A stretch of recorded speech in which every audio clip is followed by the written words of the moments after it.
Hər vaxtınız xeyir olsun. Mən şuuraltı terapist Kəmalə Poladova. Bugünkü mövzumuz bizim ümumiyyətlə arzulara aid olan bir mövzu olacaq. Əlbəttə ki, arzular haqqında çox geniş danışmaq olar, amma qısaca olaraq bir neçə nüansa toxunmaq istəyirəm. Belə bir deyim var ki, əgər Allahı güldürmək istəyirsənsə, öz planlarını ona denən. Ümumiyyətlə biz arzularımızı arzulayarkən niyə kimlərəsə deməməliyik? Bu hardan irəli gəlir? Çünki təsəvvür eləyin ki, energetik olaraq bir insandır. Öz üzərində işləməyib, psixoloji olaraq, şuuraltı olaraq özündən tam olaraq xəbəri yoxdur. Nə mənada xəbəri yoxdur? Özünü tanımır, öz hisslərini tanımır, nə istədiyini bilmir. Ümumiyyətlə bu arzunu həyata necə keçirəcəyini bilmir və ətrafın ona dediyi hər bir söz ona çox pis təsir eləyir. Gedir onu evdə düşünür, götür qoy eləyir, ətraf ona çox ciddi bir təsir eləyir və yaxud da məsəl üçün hər hansı bir iş görmək istəyir, ətraf ona deyir ki, yox eləmə. Ha deyir, hə yaxşı, düz deyirlər. Bəs eləmə də, mən elə eləməyim. Bəs yaxşı, bu hardan irəli gəlir ki, biz bəzən öz planlarımızı kiməsə deyəndə, öz arzularımızı kimləsə bölüşəndə o alınmır. Niyə? Energetik zəif olan insanlarda əgər sən artıq kiçik də olsa bir arzu enerji yaradırsan özündə, bir istək yaradırsan, bir hiss olaraq artıq bunu kainata ötürürsən və gedirsən negativ insanlara, həyatda heç nə qazanmayan, həyatda uğursuz olan və yalnız kimlərisə müzakirə edərək öz enerjilərini qidalandıran insanlara ki, sən də onların ətrafındasan, çünki hal-hazırda energetik olaraq aşağı sayılırsan və onlara deyirsən ki, mənim belə bir arzum var, mənim belə bir istəyim var. Bəs nə bilim, mən bir salon açacağam, mən tort bişirəcəm, satacağam və yaxud da mən psixoloq olacağam, mən dünya üzrə tanınmış müəllim olacağam və s. Yəni hər hansı bir ideyadır, hər hansı bir məqsəddir, sən onu onlarla bölüşürsən. Nə qədər ki insan var, bir o qədər də fikirlər var ki, bu videoya baxanda hər kəs bir fikirdə baxacaq. Kimsə deyəcək, bu nə danışır ümumiyyətlə. Kimsə deyəcək ki, bu nə savadsız bir çıxışdır. Kimsə deyəcək, ha, maraqlı danışır. Kimsə deyəcək, ha, nitqi də maraqlıdır, sözləri də maraqlıdır. Yəni insanlar fərqlidir, insanların düşüncələri fərqlidir və sən neqativ düşünən bir insana gedirsən, öz arzunu deyirsən, onun birinci sözü əlbəttə ki olacaq ki, əşi. İndi o qədər insan var ki, bu işlə məşğul olur. İndi o qədər doludur, hamı səni gözləyir. Və yaxud da bəzən belə bir cümlə var. Kimsə deyir ki, mən Oksforda girmək istəyirəm. Nə deyir onun valideyni? Hə, Oksford elə səni gözləyir. Artıq orada bir kod atır. Artıq orada sən uğursuzsan, sən bacarmarsan bir kodu ona yüklənilir. Psixologiyası da güclü olmayan, yəni ətraf mühitdən asılı olan, ətrafın fikirlərindən asılı olan insanlar da artıq olan qalan o enerjini ki sərf eləyiblər arzu etməyə ki, artıq mən nəyisə sahib olacağam və s. onu da itirirlər. Gedirlər həvəsdən düşürlər, gedirlər sosial şəbəkəyə, artıq buna uyğun müəyyən bir səhifələrə daxil olurlar. Vəziyyət necədir? Vəziyyət odur ki, biz nə düşünürüksə, onun da təsdiqini tapırıq.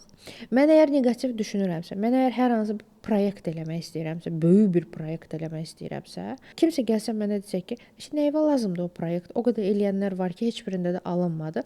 Mən gedəcəm bu sözün təsdiqini tapacağam. Əgər mənim psixoloji durumum tam oturmayıbsa, yəni tam yerində deyilsə və mən kimisə sözündən asılıyamsa.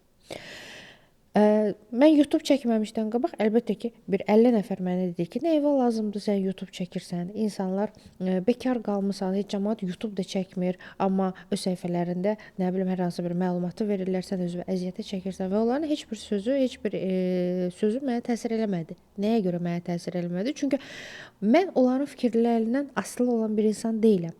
Mənim öz fikrim var və mənim öz quracağım bir dünyam var və mənim artıq görməm var ki, yəni mən bu YouTube-u nə üçünsə yaratmışam ki, insanlar bundan faydalansın, insanlar bu məlumatı aydın şəkildə hardansa öyrənməyə başlasınlar. Çünki hər kəs baxır türk psixoloqlarına, hər kəs baxır rus psixoloqlarına, İngilis, Amerika, amma bizdə tam olaraq bu hal-hazırda irəli getməyib və mən düşündüm ki, mən bunu irəli aparmalıyam ki, insanlara faydalı olum və heç kimin də neqativ düşüncəsi mənə maraqlı deyildi.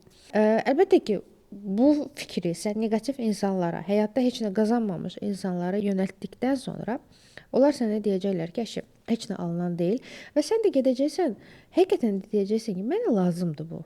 Mən elə oturduğum yerdə bunun üçün əziyyət çəkmək lazımdır, bunun üçün nəsə eləmək lazımdır, bunun üçün çaba göstərmək lazımdır. Mən bunların heç birini eləməyim.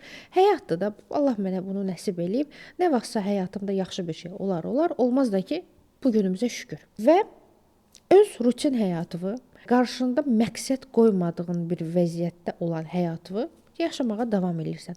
Xoşbəxtsənmi? Sualı özünə versən, siz hər biriniz bu sualın özünüz cavabını bilirsiniz artıq.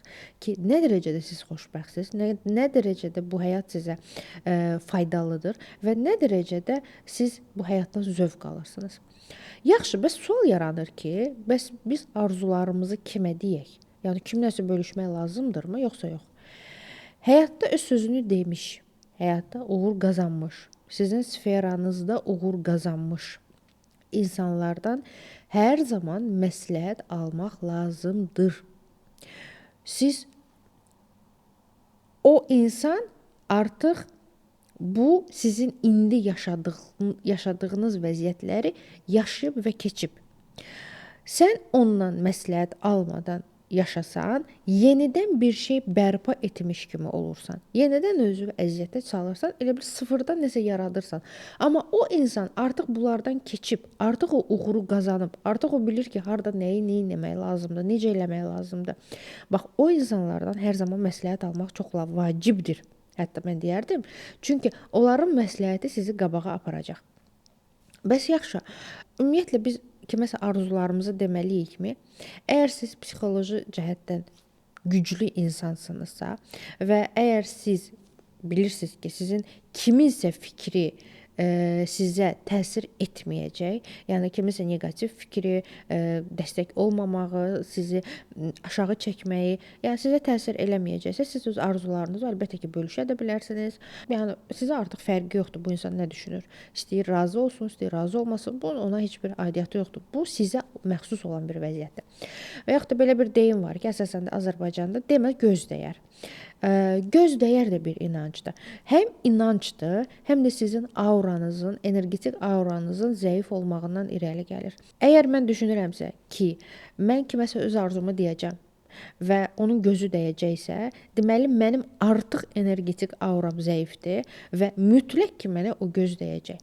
Əgər mən düşünürəmsə ki, mən kiməsə desəm, göz var, mən demirəm ki, göz nəfs yoxdur, göz var, amma mən onu qəbul eləmirəm. Çünki mən bilirəm ki, o mənə təsir eləməyəcək. Deyirsinizsə, sizə deməli heç təsir eləməyəcək. Bəzən insanlar deyir ki, mən gözlə nəfsə inanmıram, yəni o zaman mənə təsir eləməyəcək. Yox, bu elə işləmir. Sənin əgər energetik auran zəifdirsə, bəli, sənə hər şey təsir eləyəcək. Kimsə gedib sənin haqqında nəsə danışanda belə o belə sənə təsir eləyəcək. Kimsə sənə qarğış tökəndə o sənə təsir eləyəcək. Gözdür, nəfsdir və s. neqativ vəziyyətlər hamısı sənə təsir eləyəcək. Amma yox, sən energetik olaraq güclü insansansa, həqiqətən də sən hiss eləyirsən ki, sən o vəziyyətdən energetik olaraq, titreşim olaraq daha üstünsənsə, əlbəttə ki, onlar sənə təsir etməyəcək.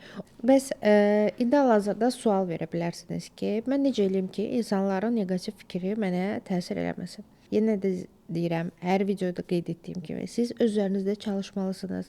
Çalışmalısınız ki, qalxasınız. İnsan öz üzərində çalışmasa, biz qabağa gedə bilmərik. Biz hər hansı bir informasiya öyrənmək istəyiriksə, onun gedib kitabını oxuyuruq, onu haqqında gedib Google-da araşdırma eləyirik və o zaman biz məlumatlanırıq ki, hə, belə bir proses var, belə bir vəziyyət var və mən bunlardan keçməliyəm, mən bunu bilməliyəm və s. Amma sənin heç bir haqqında məlumatın yoxdursa və sən öz üzərində heç nə çalışmırsansa, elə gözləyirsən ki, günün birində möcüzə olacaq və sən arzularına çatacaqsansa, yəni bu əlbəttə ki, yanlış bir düşüncədir. Bəli, hər hansı bir yolla sən çata bilərsən. Yəni manifest eləyirsiniz, arzular xəritəsi yazırsınız özünüz üçün. Bəli, bunlar hamısı biraz da olsa real bir şeylərdir, amma o vəziyyətlərdən siz nə dərəcədə zövq alacaqsınız? O sizə nə qədər faydalı olacaq? Həyatınızın hansı hissəsində doğru zamanda siz arzularınızla üz-üzə qalacaqsınız? Bax, bu çox önəmlidir. Ona görə hər zaman qeyd etdiyim kimi özlərinizdə çalışın, özlərinizdə işləyin. İcazə verməyin ki, kimsə sizin həyatınıza öz neqativ düşüncələri ilə mənfi təsir eləsin. Bu günlük bu qədər. Özünüzə yaxşı baxın.